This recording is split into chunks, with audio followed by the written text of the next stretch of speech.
Hayee barattoota keenya kutaa 3.3 walitti deebineerraa kunis factor affecting the function of enzyme kan jedhuun wantoonni enzyme miidhuu danda'an maal akka ta'e kan jalatti ibsinu ni jechuudha. Turnover rate akkuma laalle kanaan dura the activity of enzyme kana caala activity of enzyme kana qofaa miti turnover rate qofa osoo hin taane faakteroota biraatiin external kan ta'aniin affect ta'uu danda'a, effect ta'uu danda'a. Isaan keessa temperature isa duraati, pH yookaan power of hydrogen kan jennu isa lammaffaati. Substrate concentrationis miidhuu danda'a, the presence of inhibitors miidhuu danda'a. Kana qofaa miti. Concentration of enzymes dhiibbaa qabaachuu danda'a jechuudha. How hot must hamma moo'uu qabaa kan jedhuu fi temperature yeroo ol ka'u more kinetic energy tu jira. More kinetic energy jiraachuun kuni tokkoffaa free partikiloonni jiran sirriitti akka saffisaan socho'an isaan gargaara. Kun ammoo partikiloonni waliin collide akka ta'anuuf haala mijeessaa jechuudha. Collisioniin akka uumamuuf haala mijeessa. Partikiliin molecular keessa jiran energetically vibrate ta'u inni lammaffaan vibrate ta'u. Kun immoo maal atomoonni eddee jiranitti akka socho'an yookaan achitti walitti hidhamanii akka qabanis ni gargaara. Yoo energetically vibrate ta'u socho'uun isaanii dirqama. Kana yeroo socho'an maaltu uumamaa?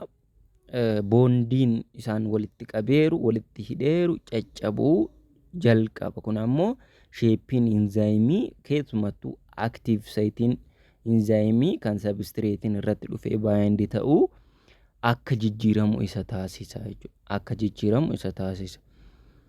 Kana booda enzymichi tertiary structure isaan dhabaa denature ta'e jennaa jechuudha. Uumama isaa dhabe jennaa jechuudha. Fakkeenyaaf kun akkuma agartan kana wal xaxaadha wal mareera. Kana booda boca kana dhabnaan denaturation teenaan bofa isa lomcucaa kana fakkaata jechuudha. Yeroo temperature ol ka'u enzymiin boca isaa dhabuu danda'a waan ta'eef temperature akka ol hin kaane hordofuun gaariidha. Gochiin enzymiin kuni temperature kenname kan baalaansii ta'e irratti dhiibbaa qabaachuu danda'a. Yoo temperature ol ka'e maaltu ta'a? If the temperature result in little denaturation but greatly increase number of collision, the activity of enzyme will increase. Yoo temperature hamma xiqqaadha ol ka'e collisionin yeruma sana waan dabaluu fi enzymative activity akka dabalu isa goosisa. Yoommoo temperature hanga sana caalaa significant ta'e dabale extra collisionin hin uumamu probably decrease ta'uu danda'a activity enzyme. Maaliif enzymichi globular protein dha waan ta'eef boca isaa dhabaa deema waan ta'e. Temperature immoo optimum yeroo ta'e hamma bagga barbaadamu sana yeroo ta'e enzymative activity limit irra dhaabatee hojii isaa hojjechuu danda'a. Any further increase sana caalaa garuu optimum temperature caalaa temperature akka malee ol kaasuun collisionin akka hin uumamne yookaan guutumaan guututti balleessuu danda'a. Enzymative activity balleessuu akka danda'u asirraa hubachuu ni danda'a. Akkuma fakkeenyaaf asirraa giraafii kanarraa hubannutti jalqaba akkuma temperature dabalaa deemuun activity of enzymes dabalaa deema. Garuu erga optimum temperature ga'een booda quickly decrease ta'a. Maaliif enzymichi shape isaa jijjiirateera waan ta'eef. Enzymichi shape isaa jijjiirateera waan ta'eef quickly decrease ta'a. Symmetrically miti giraafii kana akkuma agartan waliin fakkaatu. Yeroo increase ta'u logarithmically yookaan increase ta'a. Yeroo kan immoo directly linearly decrease ta'a waan ta'eef symmetrically miti graafiin gamaaf gamasiin wal fakkaataa miti. Temperature optimum yookaan hamma barbaachisuudha ol ta'e very quickly shapein akka enzyme jijjiiramu waan godhuu fi active substrate complex isaa akka uumamne godha. Sana booda reactionichi gara zero akka deebi'uu fi si'eessuu wanti jedhamellee akka hin jirre godhuu danda'a jechuudha. Enzymiin tokko hammam active ta'uu qaba? Enzymiin tokko hammam asidii yookaan asidii pH isaa hammam ta'uu qaba kan jedhu, pH jechuun power of hydrogen yookaan hamma hydrogen concentration solution tokko keessa jiru kan ittiin measure goonu. pH scale duwwaadha hamma 14tti jira. 7 taanaan 7 gadi taanaan asidiidha, 7 taanaan neutralidha, 7 ol taanaan immoo baseidha. Garuu enzymiin irra baay'een isaanii kan dalaganii pH 6 hamma 8tti. Fakkeenyaaf the optimum pH of pepsin yookaan inni garaacha keessatti argamu 1/3. Kun ammoo haala asiida'aa keessatti dandeettii waa dalaguu guddaa waan qabuuf. Maal godha yoo pH'n kun significant yookaan hamma guddaadhaan geeddarame maaltu ta'a kan jedhuu fi tokkoffaa ionic bondiin tertiary structure qabee jiru break ta'a. Kanaafuu denaturation-dhaaf karaa saaqaa jechuudha. Inni lammaffaa amino asidii irra kan jiru amino asidiin akka walitti ijaaramee proteinii uume hundumti keessaa nu beektu. Amino acidiin chargiin amino acidii irra jiru sun akka geeddaramu isa taasisa. Sana booda active site akka dhabuu fi substratein dhufee itti bind ta'uu fi haala rakkisaa akka itti uumu asirraa hubachuun ni danda'ama jechuudha. Kanaafuu amalli kun lamaan wanta pH'n dhufudha. More acidic taanaan rakkoo qaba, more alkaline taanaan rakkoo qabaachuu akka qabu hubachuun danda'ama jechuudha asirraa. Garuu pH scalein garuu optimum temperaturein kan organismoota hundaa wal qixaa miti. Garaagarummaa qaba. Fakkeenyaaf nama fudhatte 37 degree centigradeedha normal body temperature. Biqiltuu tokko tokko yoo fudhattu naannoo arkitiikii kan jiran gara digirii 5tti gadi bu'uu danda'a. Baakteeriyaa tokko tokko yoo fudhatte immoo kan haala ho'aa keessa jiraatu keessumattuu thermophilic bacteria kan jedhamu 90 degree centigradeedhaa fi achii ol jiraachuu akka danda'u hubachuun ni danda'ama jechuudha. pH scale of acidity yookiin alkaaliitiin logarithm function kan measure godhamu maaliif hydrogen concentration solution tokko keessa jiru baay'ee xiqqaadha. pH'n 0 taanaan highest concentration of H+ yookaan most acid akka ta'e hubachuun danda'ama. pH'n tokko jechuun ammoo 1/4 concentration of hydrogen. pH'n 4 jechuun ammoo 10/100 akkasiin deema. Waanuma hundaafuu logaritmiidhaan dalagama. Waa'ee enzyme garaacha keessatti argamu tokko yoo haasofne pH'n garaacha keenya yookaan mar'umaan keenya keessa jiru iddoodhaa gara iddootti garaagarummaa qaba. Fakkeenyaaf pH'n afaan keenya keessa jiru quite 7 ta'u garuu gara 7tti siqa. Kan garaacha ammoo gara asidiitti deema hamma tokko. Kan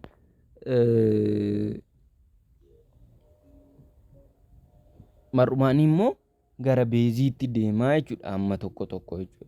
The pH in mouth varies from being slightly alkaline 7.5 to quite acidic 5 hamma 7 gidduu jiradha. Depending on whether or not we have eaten and also we have it. Yoo nyaata nyaanne yookaan nyaachiin garaagarummaa qaba. Garuu garaachi keenya completely acidii akka ta'e hubachuu qabdan. Intestine keenya keessumattuu mar'umaan qallaan completely garaachi keenya acidii akka ta'e hubachuu qabdan. Completely alkaalaayinii akka ta'e hubachuun danda'ama. Riijinii tokko gara riijinii biraatti digestive enzymoonni garaagarummaa qabu. Akkaataa isaan ittiin uumamanis jechuudha eessatti akka uuman garaagarummaa qabu. Fakkeenya salivary amylasiin maawuzii keessatti argama, peepsiniin stomach keessatti argama, tiripsiniin ammoo small intestine keessatti dalagama. Asirraa akka hubachuu danda'amutti peepsiniin garaacha keessatti waan argamuuf enzymiin beezii asiididha. Optimum temperature of amylasiin ammoo 4-7 waan akkasii.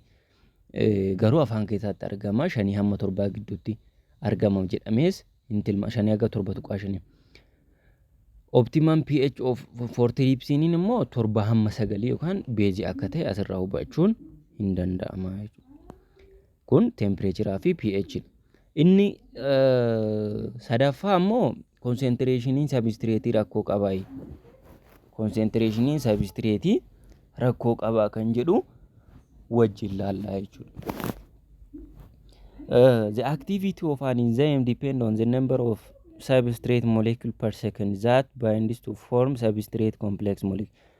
Gochaan enzyme substrate irratti baay'ina substrate irratti depend ta'a, turnover rate irratti depend ta'a. So number of substrate molecule effect qabaachuun dirqama jechuudha. Small number of substrate molecule jira jechuun a few collision jira jechuudha. So only a few substrate complex molecule qofatu uumama. Garuu concentration of substrate yeroo dabaltu more collision di dabalaa jirta waan ta'eef more enzyme substrate complexin ni uumama. So overall rate of reaction increase ta'a. Xumurarratti garuu high substrate concentration jira taanaan enzymiin kamiyyuu dandeettii xumura isaarratti hojii isaa akka geggeessu isa taasisa. Maximum turnover rate irratti akka geggeessu isa taasisa jechuudha.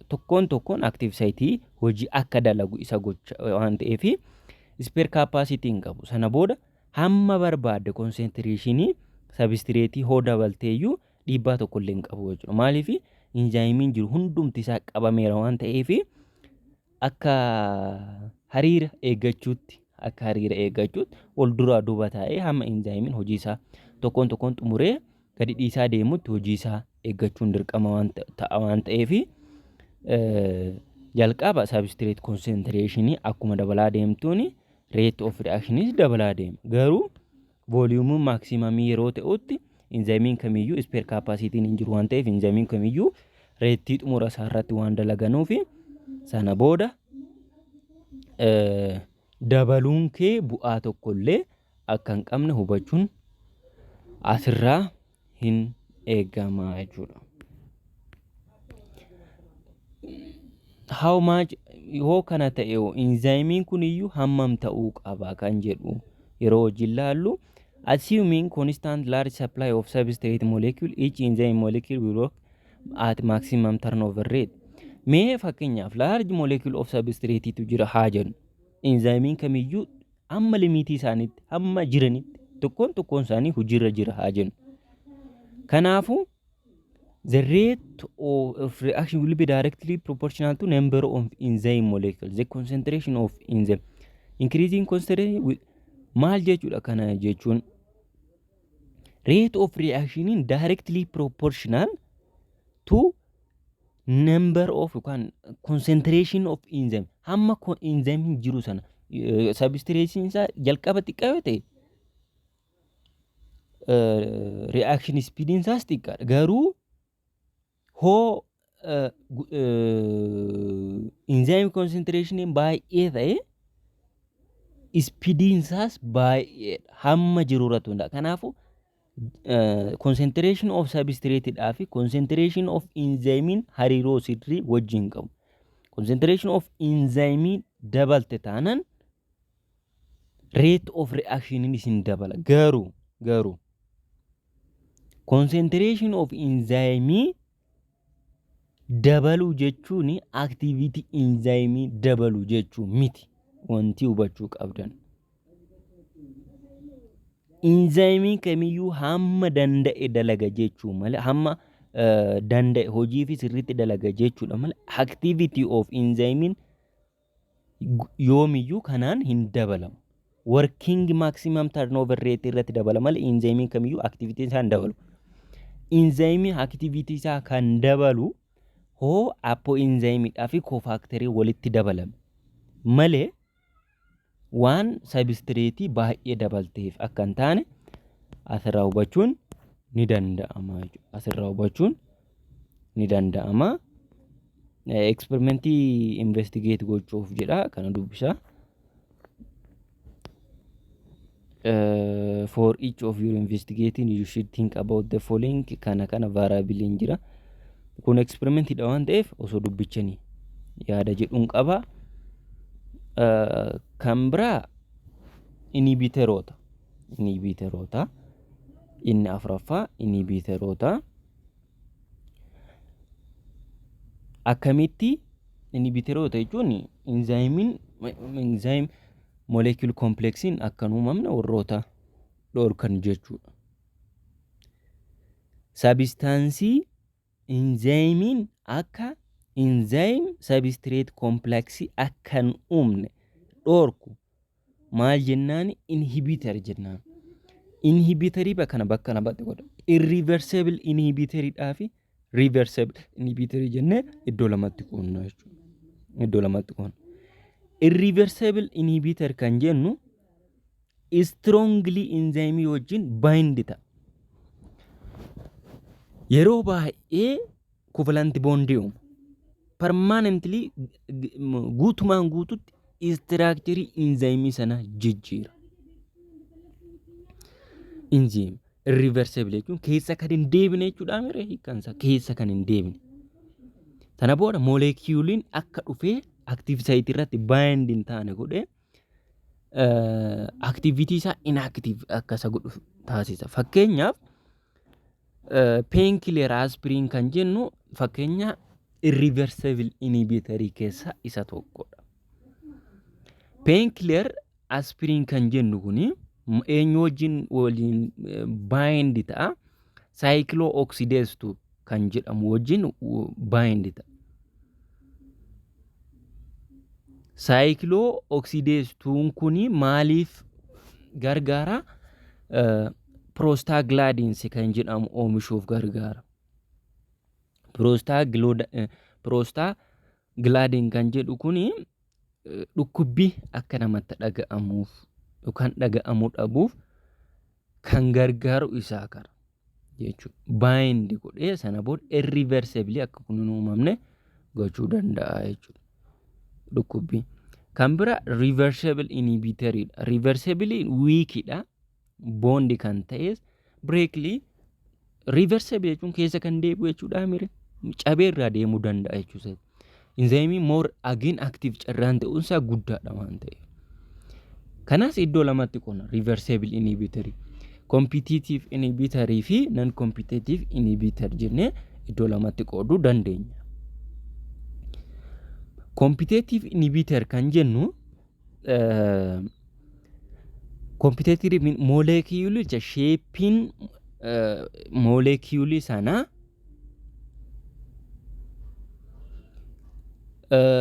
party active site wajjin wal fakkaata. Guutumaan guututti yookaan party sana wal fakkaata. Walitti gala dhufe. Isa qofaa miti. Competitive inhibitor kan jennu substrate dhaan shaping isaa tokkuma. Kanaafuu salphumatti deemee active site irratti bind ta'uu danda'a. Sana booda erga dura deemee bind ta'ee booda substrate chin akka bind hin taane kan dhorkudha. Erga sana bind kan ta'e temporary qofaadha yeroodhaaf ta'ee sana booda gadi dhiifamuu danda'a. Competitive inhibitor kun active site dura qabate substrate akka binding koone kan isa dhorkudha jechuudha. Overall effect isaa reaction rate enzyme baay'eetu jira waan ta'eef yookaan overall effect dhiibbaan akka walii galaatti inni fiduu danda'u relative concentration of substrate irratti hundaa'a. Substrate dhaa fi hammam eenyutu caala reakshinii sana keessa dhuguma inhibiiteriin yoo caale inhibiit persentiin gochuu isaa baay'ee guddaadha. Sabistireetiin yoo caale immoo inhibiited kan hin taane carraan hin taane baay'ee guddaadha. Kompiteetiif inhibiiteriin kun ammoo temporally yeroodhaaf inhibiit gochuu danda'a jechuudha. Aktiiv saayit irratti deemee kompiit godhee dursee iddoo qabachuu isaa carraan guddaa. Fakkeenyaaf sabistireetii 99 for every molecule of inhibiitorii yoo ta'e kompiteetiif inhibiitoriin yoo jiraate dhibbantaan 99 kolliijiniin inzaayimiidhaa fi sabistireetii gidduutti uumamu saksiisdi ta'a. Proosiidi ta'a hin geggeeffamu. Maaksimaam reetiin isaa dhibbantaan 99 tokko garuu inhibiitiri ta'a. Maaliif kompiteetiif inhibiitorii tokko kamiifiyyuu sabistireetii 99tti kompiiti ta'a waan ta'eef.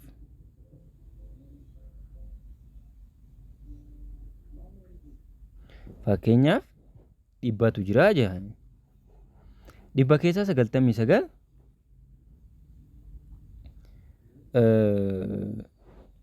fakkeenyaaf maal haa jennu sabistireetii dhibbatu jira jennu. Sabistireetii dhibba kana keessaa sabistireetii dhibbatu jira, inhibiitorii tokkotu jira. Inhibiitoriin kun as keessa isa tokko dursuu danda'a. 99 immoo milkaa'uu danda'u. Waliigalee 99 immoo milkaa'uu danda'u. Waan ta'eef dhibbantaan 99 reakshinii proosiid dandeettiin ta'uusaa guddaadha. Garuu yoo 90 dhibbantaan 90 dhibba keessaa dhibba haa jennu dhibba sabistireetii dhibbatu jira. Sabistireetii dhibbatu jira. Inhibiitorii 10tu jira. Haa jennu inhibiitorii 10tu jira. 10 keessaa as dhibba kana keessaa carraan 90 milkaa'uu proosiid ta'uu baay'ee guddaadha. Carraan 90 proosiid ta'uu baay'ee guddaadha jechuudha. Kanaafuu reaakshiniin dhibbantaan 10 inhibiitidha. Dhibbantaan 90 immoo proosiid akka ta'u asirraa hubachuun ni danda'a. Painkiller ibuprofen kan jennu akka kompiteetiif inhibiitoriitti fayyada. Akka olii sinjilaan oon painkiller aspiriin yoo ta'e irreversible. Ibuprofen yoo ta'e immoo reversible keessa kompiteetiif inhibiitoridha. Kompiteetiif inhibiitoridha. Jechuudha. Ibuprofeniin kuni inhibiiti kan godhu kompiiti kan godhu inzaayimii saayikilii oksideezii irratti eenyu wajjin kompiiti godha. Prostaaglidiin wajjin kompiiti godha. Sana booda kan dursee saayikiloo oksideezii irratti deemee erga baay'indi ta'ee booda reakshinii sabistireetiin dursee proosiid gochuu prostaaglidiin kun dursee inhibiit gochuun ni danda'ama jechuudha. Meetaabolikiin yookaan farra qaamaa siyaanaayidiin akka kompiteetiif inhibiitoriitti iddoo kanarratti hin fayyadamna. Sana booda enzyme cytochrome oxidase an important enzyme that release of energy respiration akka ta'e cytochrome complex C jedhama. Boqonnaa 5 irratti sirriitti barattu.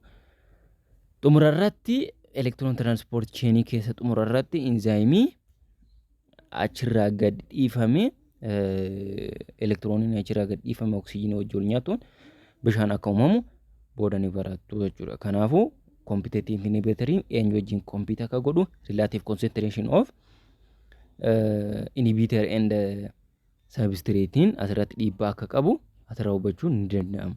Kan biraa non competitive inhibitoriidha. Non competitive inhibitoriin active siteidhaaf competent ta'u. Kutaa enzyme kan biraa alloxyric site irratti bind ta'uudhaan enzyme conformational change akka jijjiiru gochuudhaan moleculein saabistireetii aktiif saayit irratti akka baay'indiin gooneef daandii cufaa jechuudha. Daandii cufaa. Sababa kanarraa kan ka'e sheeppii biraatu uumama. Sana booda reaakshinichi saffisa isaa hojjechuu hin danda'u jechuudha. Saffisaan hojii isaa hojjechuu hin danda'u jechuudha. Kana fakkaata. Fakkeenyaaf asirraa akka hubachuu dandeettan jalqaba reaction ratein jira. Sana booda substrate concentration jira.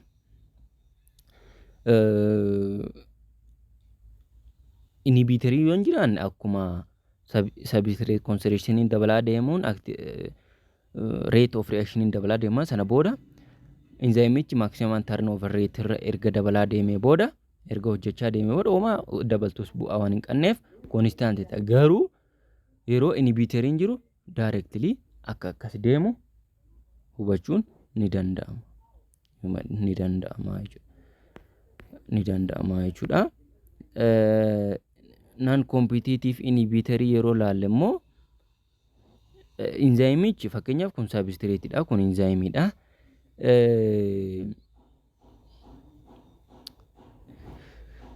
Non competitive inhibitorichi enzymiirra dhufee daandii bira iddoo biraa irratti bind ta'a. Sana booda conformationii shape kan akka jijjiiru asirraa hubachuun ni danda'ama. Sana booda no more substratein dhufee bind akka inni hin taane godha. Sana booda reaction niin catalyzed akka hin goone godha jechuudha. Giraafii kan akkuma irraa hubatan karree fi sanarraa xiqqoo gadi dabeera, akkas gadi jedheera. Maaliif sanarratti compete gochuu danda'a, at least wal dorgomee injifachuu danda'a. Kana al tokko dhufee bind itti taanaan siruma hanga allosteric site irraa inhibitorichi sun removed ta'utti active sitein fayyaa horachuu hin danda'u yookaan substratein dhufee bind itti ta'uu hin danda'u. Effectiveness of non-competitive inhibitorin kan irra jiru concentration of substrate miti. Fakkeenyaaf dhibbantaan 80% allosteric site yoo jiraate dhibbantaan 80 completely inhibited ta'a. Irrespective of what kind of what number of substrate molecule hamma fedheeyyuu haa jiraatu dhibbantaan 80 dirqama inhibited ta'a. Dhibbantaan 20 qofatu proceed ta'a. Maaliif dhufee